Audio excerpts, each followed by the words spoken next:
Good evening, hello and welcome. You're watching the explosive weekend debate with me, Poonam Burde. On December 13th, the Lok Sabha witnessed a major security breach.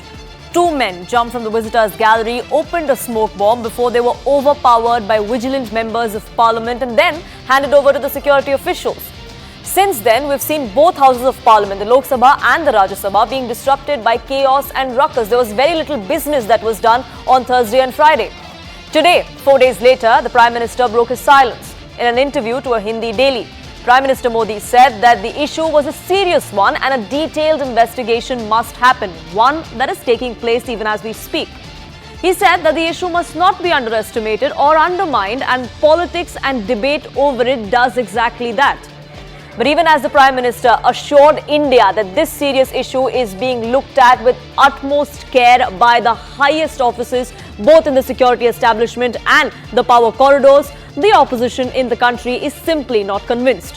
Here's all that's transpired so far.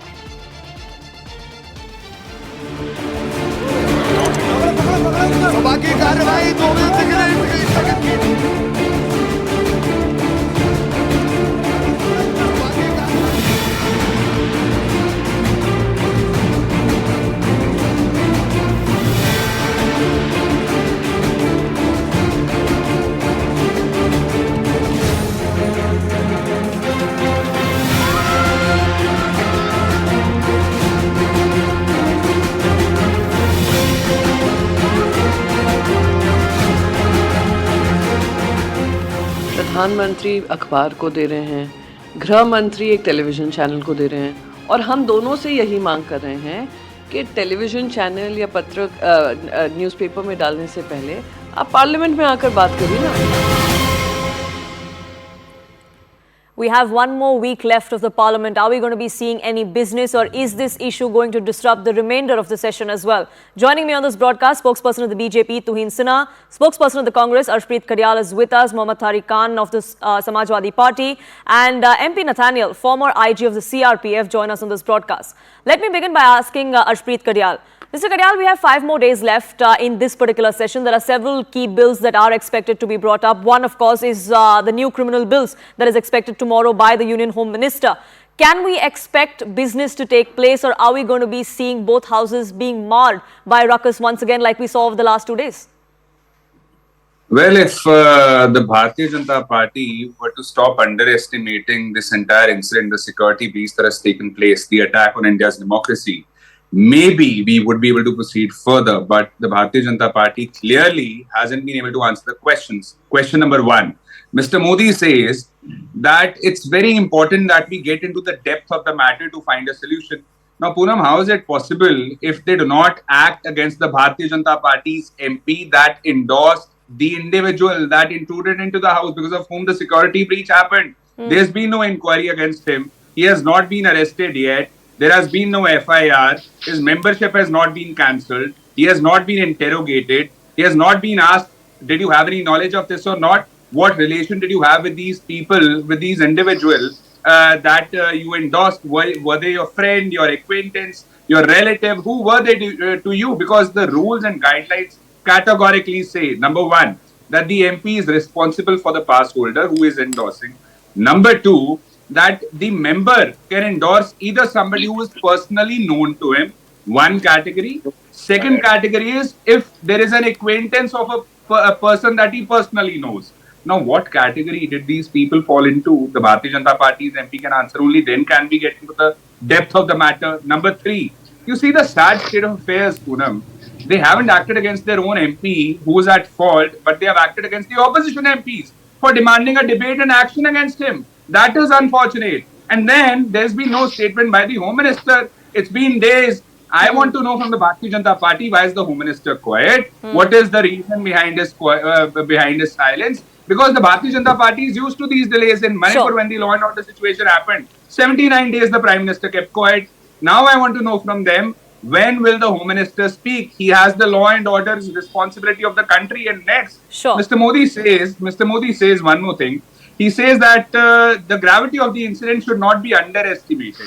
Now, if anyone has underestimated the gravity of the incident, is the Bharatiya Janata Party, is the government, is the agency that hasn't been able to ensure the safety and security of the temple of democracy. This is the safest place that we have in India. And out of all days, this happens on 13th of December. 22 years ago, the same parliament attack had happened. Sure. So the And timing of it despite is more reason why the Home Minister should come out and clarify. Tuhin Sinha is the one-point demand that the opposition has been making for the last 4 days.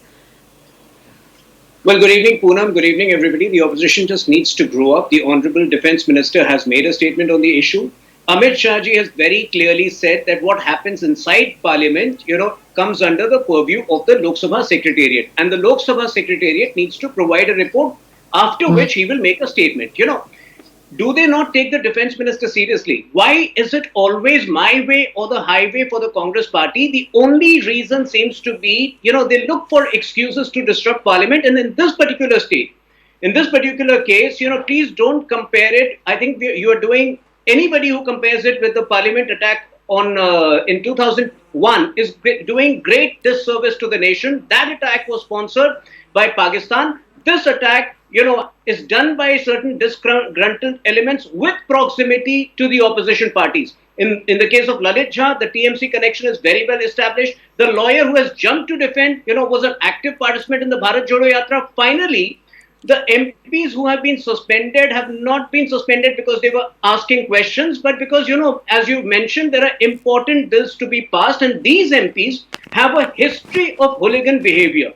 Derek O'Brien, whether it was in 2014 when the Telangana bill was introduced, even then he was tearing it off. When the farm bill was introduced, even then he was tearing it off. Rahul Gandhi, when Nirmala Sitharaman ji was the defence minister and speaking on Rafale issue, he was winking and throwing paper plates. So I think we expect a certain standard of decency from the opposition for a government who is committed to national security, and this can be substantiated by data. The number of terror attacks which took place between 2005 and 2008 and the nearly zero terror attack that has taken place in the last 9.5 years, that speaks of a commitment towards national security. So please don't trivialize it. And finally, Rahul Gandhi has been condoning it by saying that, by blaming unemployment and inflation. Unemployment is at a 6-year low.